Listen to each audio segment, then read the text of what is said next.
Hey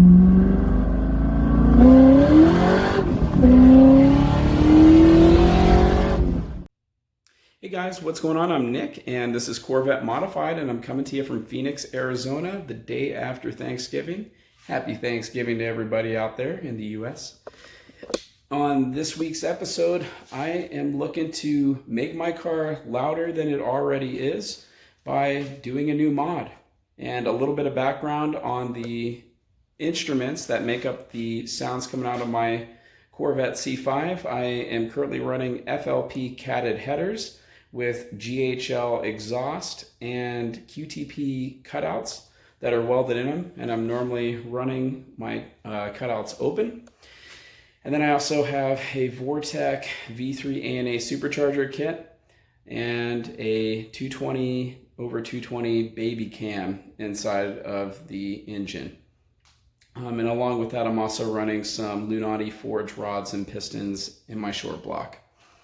So I'm out of options, or just about out of options, on how I could make my car louder, but I did discover a way I could do it, and that is by replacing my stock 38mm, and I say stock very facetiously.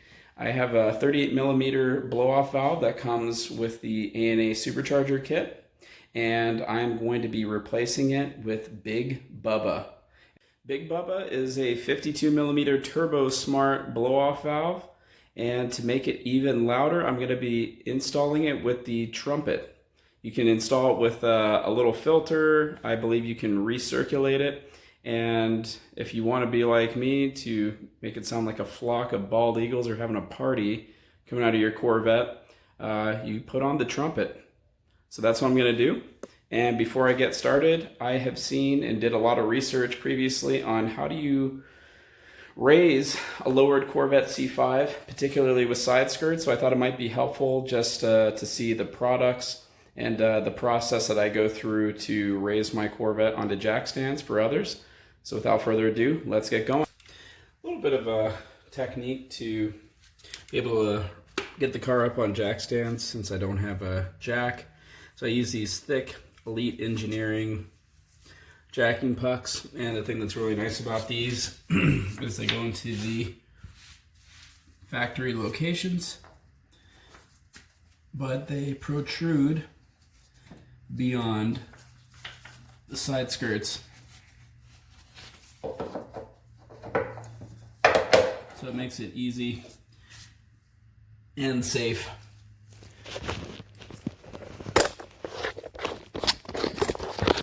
Show you how far they stick out underneath the side skirt for my jack to be able to access. Next thing I do is chock the rear tires.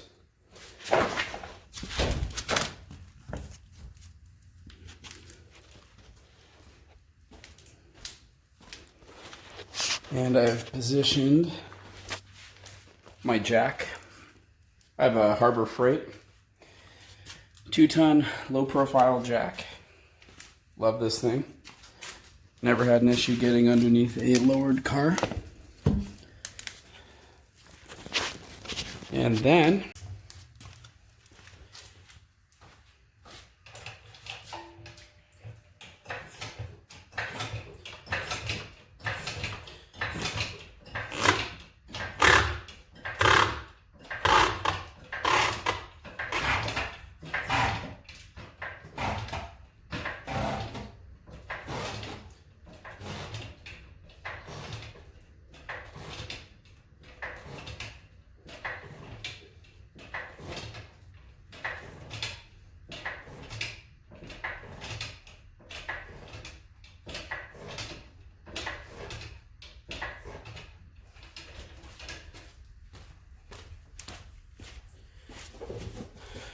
grab my Walmart ramps that I use strictly just for staging. Needs a little bit more height.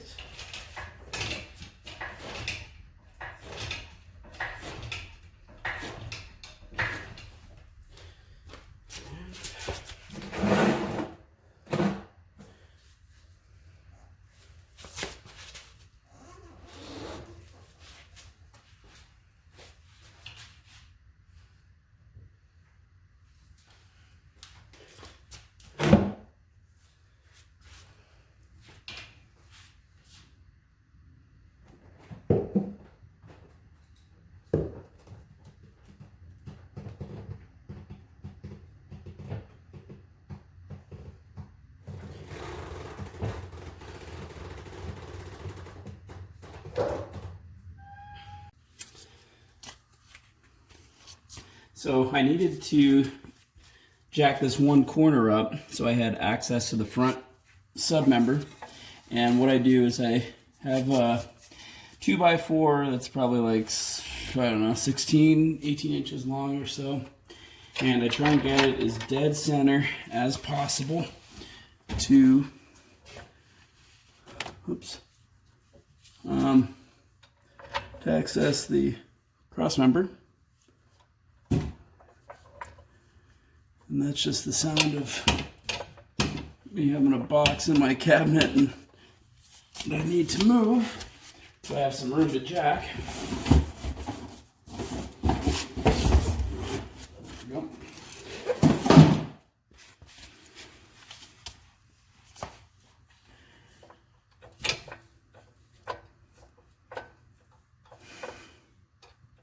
And it's tight quarters in here, but believe it or not, I have pulled the motor in this exact spot under these space limitations and lack of transmission jacks and lifts. Not to say it wouldn't be a lot easier to pull with those tools, but I like to make things challenging. All right. Got a good bite on it.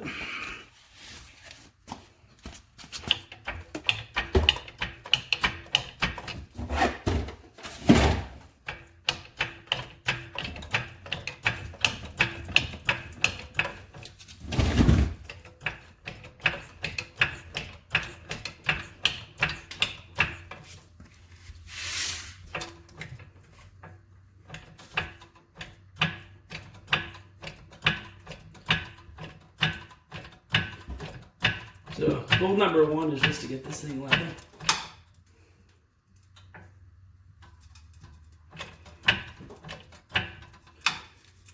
And slide in another ramp.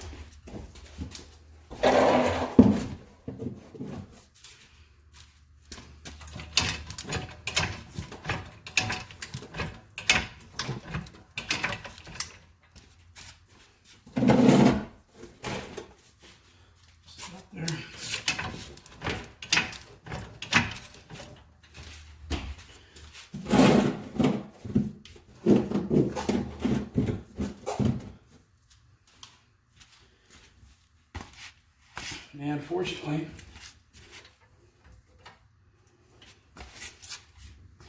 this is one of those few projects ramps would probably get the job done, but I'm going to go ahead and slide in my jack stands to get a little bit more clearance.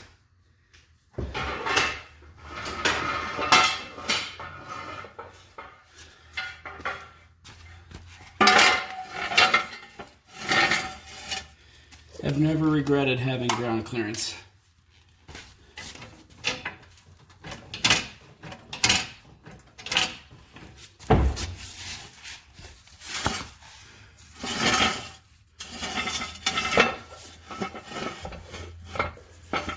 And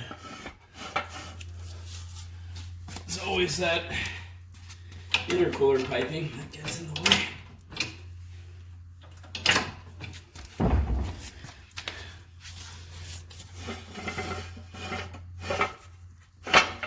Slither right by there.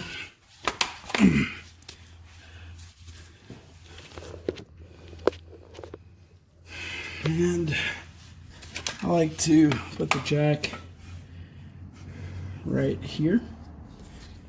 It's a good spot. And I'm not even going to bother extending the height.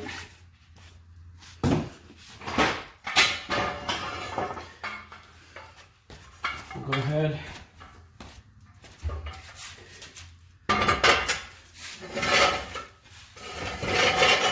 Slide the other jack in place and set her down easy.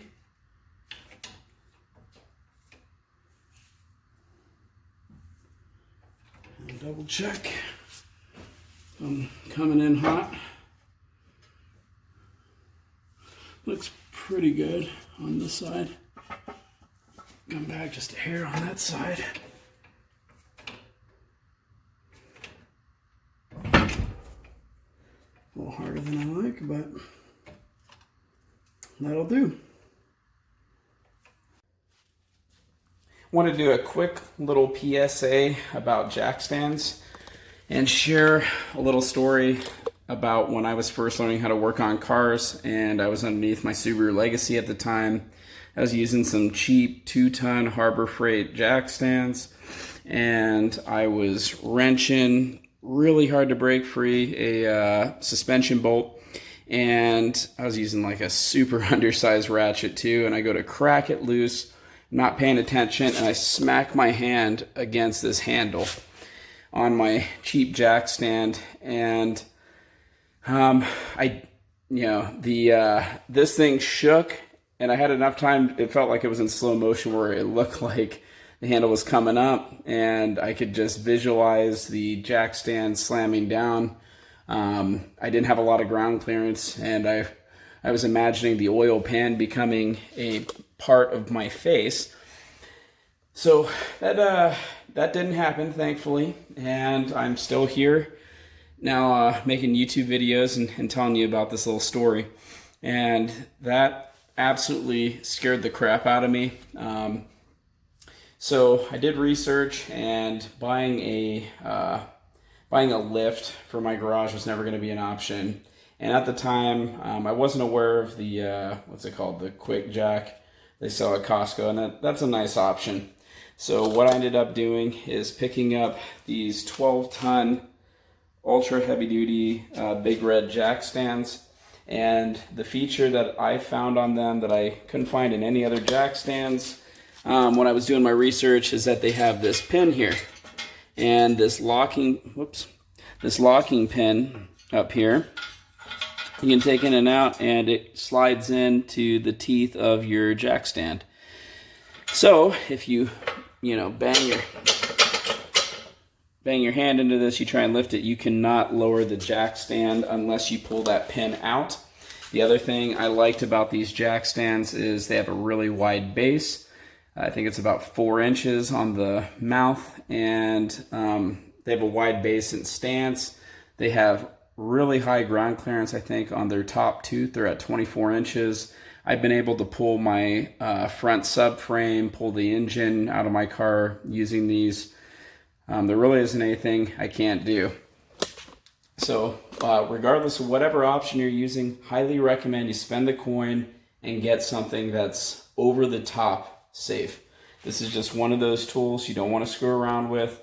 Go out, spend the money. If you're looking to get into working on cars, this should be the first thing you're dropping coin on before anything else. My 2 cents.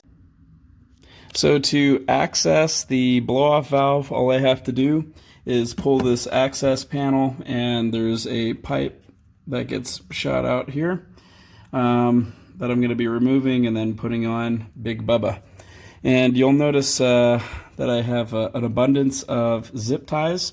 One here, here, here, instead of using the U-nut and bolts.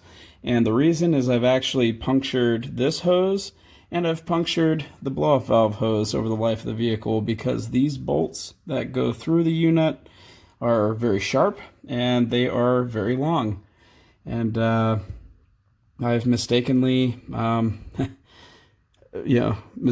punctured the hose from screwing it in and not realizing the hose was in the way. And that's what everything looks like without the panel in the way.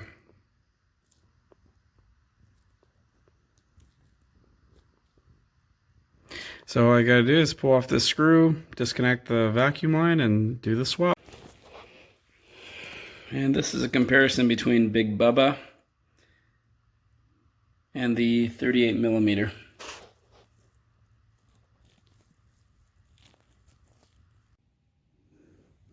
Most challenging part of this install is going to be removing this little pipe. And these things just get really sealed over time. So I'm hoping it might be simple and I'm just overhyping it. But I press these things on really well, and it starts by having a loose clamp, ideally being able to slip it over the bead that's on the pipe, so that'll help. And there we go. I want to do the same thing over here. Why I'm wearing one glove and not two is beyond me.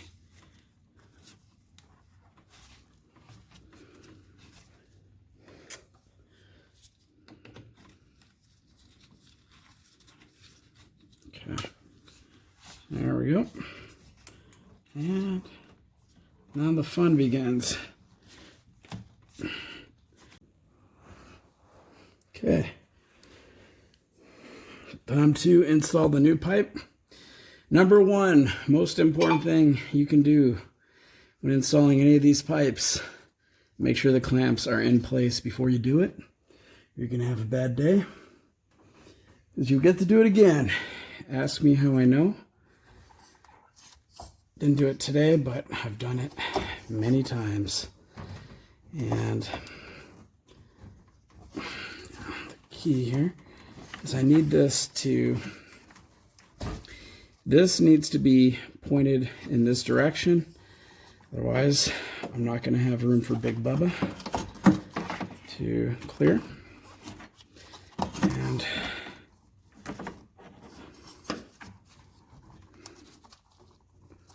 again, this is where those hose clamps just, or those hose picks, I mean, really earn their money, because this is going to get on there. I can guarantee you that. With this.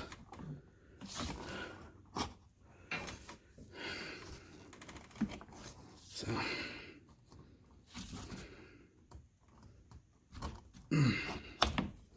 Okay. And you just wiggle back and forth, twist.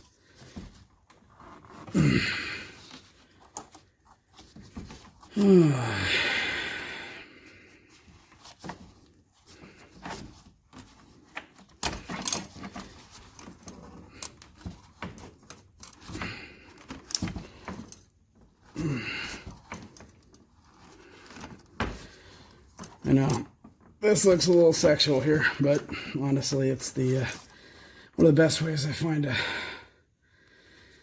get the silicone hose seated. Let's give it a little bit of love here. And I'm not going to have it as seated as it was, but I should try, because clearance matters down here. And it's easier to push it in. There we go. When you have both sides. Woo! There.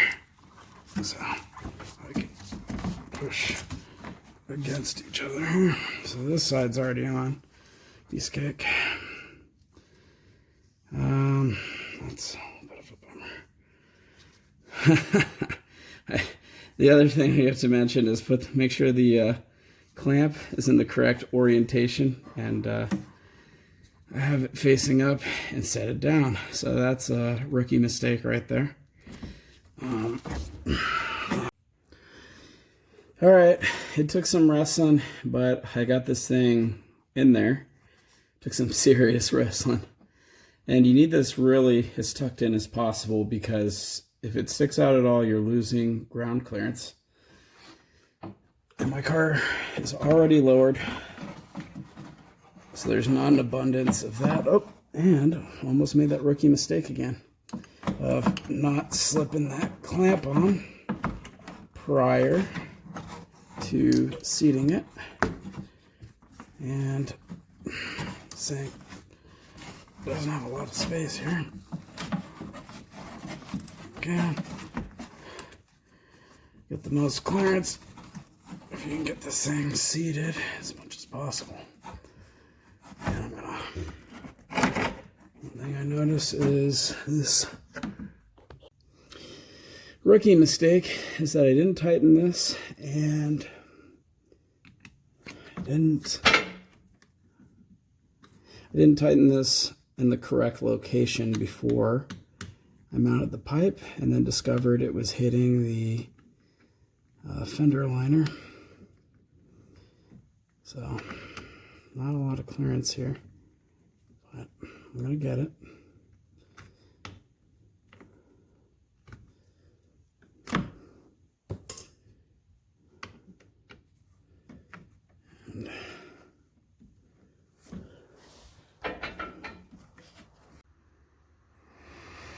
And that is what it looks like installed. Unfortunately, I scuffed up my trumpet. But that's the nature of the beast. I don't really know how you can install the blow-off valve in this location without it seeing some wear from potentially rubbing here. So it is what it is.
That's going to do it for today's episode. If you liked what you saw, please hit the thumbs up button in the bottom corner of the video. And if you're not already a subscriber, I would very much appreciate you hitting that subscribe button. If you have any questions, comments, concerns, constructive criticism, whatever, throw a comment down below and I will get back to you pretty quick. Thanks for watching. I'll see you next time.